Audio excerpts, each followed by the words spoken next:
Another day, another Mexican fighter affiliated with Eddy Reynoso testing positive for a PED. If I tell you I'm good, probably you will say I'm boasting. But if I tell you I'm no good, you know I'm lying. Yo, what's good, Boxer Talk family? Welcome back to your favorite boxing news channel, Dr. Boxing Talker. We are back for another YouTube video. Banger, man. Yes, sir. Yes, man. I don't know what time it is. The doctor's in the house, man. So check this out. But before we do, don't forget to smack that like button. Let's do it together. There you go. It's just that easy, right? So check this out. Francisco Rodriguez Jr. He just fought Galal Yafai for a WBC interim championship title at the flyweight division, which is 112 pounds, right? I know what you're thinking, like, we don't care about those little guys and girls, Doc. We want to see the big boys and the big girls. Well, me being a pugilist enthusiast, being a boxing analyst extraordinaire, you know what I'm talking about? I watch all the weight divisions. I watch whether it's male or female, heavyweight or minimum weight. It doesn't matter to me. I just like boxing. I'm a fiend for it. So cocaine is a hell of a drug.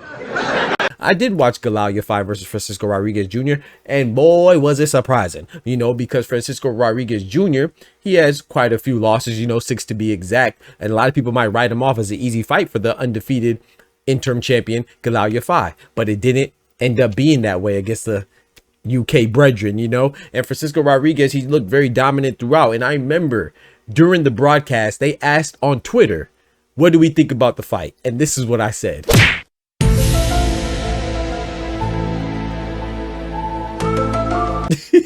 That's crazy, right? I essentially said that, man, Francisco Rodriguez is doing his thing, right? This is during the fight. I said that Galal Yafai's only hope is that Francisco Rodriguez tests positive after the fight. Now, you could say, oh, that was just a lighthearted joke, just a coincidence. No, man, I'm going to be honest. I saw Francisco Rodriguez fight against Yuta Nakatani. I've seen him fight before, and I'm familiar with him. He's a good fighter. But something about the performance just seemed a little suspicious. So I said that lightheartedly. Of course, I wasn't making those allegations, but it's not a coincidence that the guy ended up testing positive. And it's an adverse analytical finding, right? Or AAF, which a lot of people confuse this, right? I had to tell some people on the internet, on Twitter specifically, that they think that an adverse analytical finding is no reason for an alarm. You know what I'm saying? They think it's no cause for an alarm. It's not a failed test. Well, no, it is a failed test. It's exactly what it is. They're confusing it with an ATF, which is an atypical finding. An atypical finding means that further investigation is necessary because the results that they currently have are inconclusive, and they don't know if what they found out is really due to something that is alarming or something that indicates that's foul play or substance abuse, or it could just be something like your body hasn't naturally metabolized whatever compound is in the body yet. So it could just be something that is hence atypical, not reason for alarm, not necessarily excessively high, but just different than normal circumstances. You know what I'm saying? So that is what an ATF is, an atypical finding. So it's not necessarily conclusive, and it definitely doesn't lead to a violation. An adverse analytical finding, the AAF, which is what this is per reports from the ring, adverse, that definitely indicates that you failed the test and there is something there that they have found.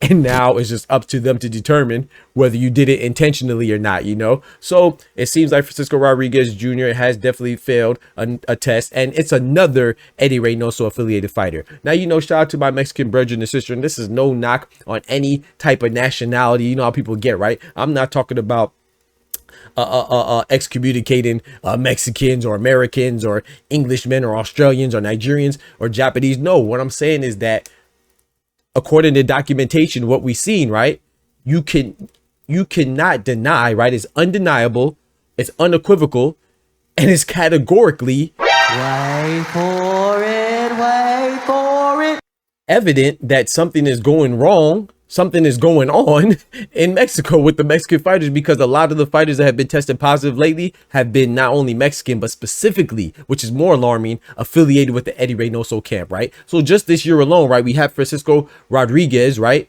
He's affiliated with the camp, and check out this report right here if you think I'm lying. So this is a report back in March 17, 2025, before Galal Yafai and Francisco Rodriguez Jr. had their fight, rightfully so. They said England's Yafai, the Englishman, is promoted by Matchroom Boxing, and which is headed by Eddie Hearn, the chairman. Then it goes Mexico's Rodriguez is represented by who? Eddy Reynoso's No Boxing, No Life. Promotions, man, in conjunction with Manny Pacquiao's MP Promotions. But the main point is that it's another Eddy Reynoso affiliated fighter. And then even before that, last year, right? We can go back to last year. Julio Cesar Martinez, El Rey, is another fighter that is affiliated with Eddy Reynoso's camp. He's his manager, right? And then even last month or a couple months ago, Jaime Munguia, who is affiliated with the Eddy Reynoso camp, has tested positive. And even before that, Ryan Garcia, who's American, right? But more specifically, he's Mexican-American. And he's also affiliated with Eddy Reynoso's camp. And you'd be like, hold on, Doc. Ryan Garcia was trained by Derek James. Yes, and Derek James should be punished, in my opinion, too. However, that's not the point, right? He's still affiliated with Eddy Reynoso's camp. Francisco Rodriguez Jr., similar to Ryan Garcia, he's not trained by Eddy Reynoso either. But that doesn't mean he's not affiliated with the camp. You know what I'm saying? So affiliation does not mean that your head trainer is Eddy Reynoso. Come on now, you know word, know how to differentiate between words, right? You know what I'm saying? Affiliated means that you have some type of presence in their camp, which you can't deny Ryan Garcia has. Check out this picture right here. Yeah, so you know this, man, and this is looking it's beyond suspicion now. I personally believe that a full-blown investigation needs to be had on the Eddy Reynoso camp and all the facilities associated with the camp, and there needs to be some type of audit there, you know, a thorough investigation, very meticulous, very diligent, and then they need to see what's going on, because this is ridiculous now. You know, this is more than a pattern. This is something that is going on, you know, in their camp. And I hate to say it, but you know, my favorite fighter is Cinnamon Saul Canelo Alvarez, right? He's fighting Terrence Bud Crawford, another phenomenal fighter. If I was Terrence Bud Crawford in his camp, you know, I would definitely consider maybe canceling the fight, because this is not worth it. You know what I'm saying? Of course, let me rephrase that. Financially, it might be worth it, because he's getting about 100 M's, I'm hearing. You know what I'm talking about? 50 and 100 M's, it might be worth it. You know what I'm saying? Clenbuterol or not. But the point is, what I'm saying is that Terrence Crawford is an undefeated, two-time undisputed fighter. You know what I'm saying? So you got to look at these things and not only prioritize that, but forget your legacy, but prioritize your life and what could happen as a result of somebody cheating. You know what I'm saying? So Francisco Rodriguez Jr. popping dirty, I definitely think it's bigger than him. He should be suspended for a minimum of 2 years. You know, we just saw Imam Katayev also pop dirty. You know what I'm saying? No affiliation with the Reynoso camp, but it's just all these fighters that are popping dirty. I think the punishment most definitely needs to be harsher, because nothing is stopping these fighters from wanting to cheat. You know, in addition to, you know, speaking of Englishmen like Galal Yafai is Dennis McCann. He just tested positive. He's an Englishman. You know what I'm saying? Like I said, the American fighter Ryan Garcia tested positive. You know, he just happens to be affiliated with Eddy Reynoso. So now we have Francisco Rodriguez Jr. We had Jaime Munguia, both represented Mexico. Julio Cesar Martinez, both represented Mexico, all represented Eddy Reynoso. Not to mention Oscar Valdez. I'm not going to go through the whole line. It's a long list. And so this is very crazy. This is more than alarming. This is disturbing. You know what I'm saying? And we need to prioritize our fighters' welfare, and we need to stop letting people slide with slap on the wrist. I promise you, I said this before. People said I was crazy. I don't look that crazy now, do I? I think that in addition to the fighters being punished when they test positive for a minimum of 2 years, I definitely think that the trainers should be held responsible as well, because they are supervising their facilities.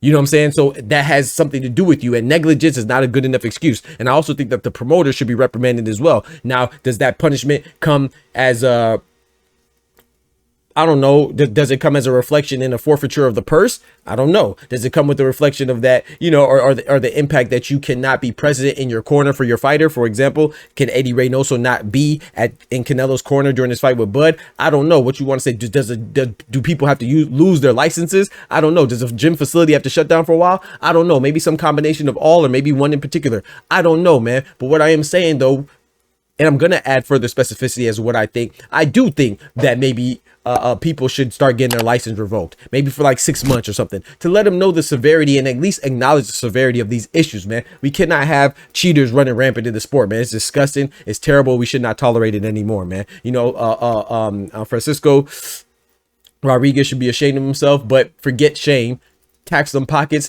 and of course, change it to a no contest, and give him at least a 2-year ban, man. This is ridiculous, man. Shout out to Galal Yafai. You know, I feel bad for him. That was his first loss. Shouldn't get punched on and beat on like that. The damage is already done. He got dropped in the 12th round. You know what I'm saying? Same with Devin Haney. We saw what happened with him and Ryan Garcia. I think Ryan Garcia should get his draw suit off. I think he should check that chin in the rematch and check them pockets in the court, in the judicial system. That's just my personal opinion. I think when you touch people's pockets, whether it's Conor Ben, Jarrell Big Baby Miller, Ryan Garcia, Julio Cesar Martinez, Francisco Rodriguez Jr., Oscar Valdez, whoever it is, you know what I'm saying? The majority of those people that I named, Jaime Munguia, are in the Eddy Reynoso camp, because Jaime Munguia also took somebody else's O, and Bruno Soras. I think that, man, the punishment is just not severe enough. That's why these fighters are acting like it's inconsequential, and it's not stopping them from cheating. You know what I'm saying? And in fact, it's an incentive, because not only can you potentially win, then you get time off, because most of these fighters only fight one time a year anyway. You know what I'm saying? So you're kind of incentivized, because what's the risk, right? The risk is that you get caught and you miss a year,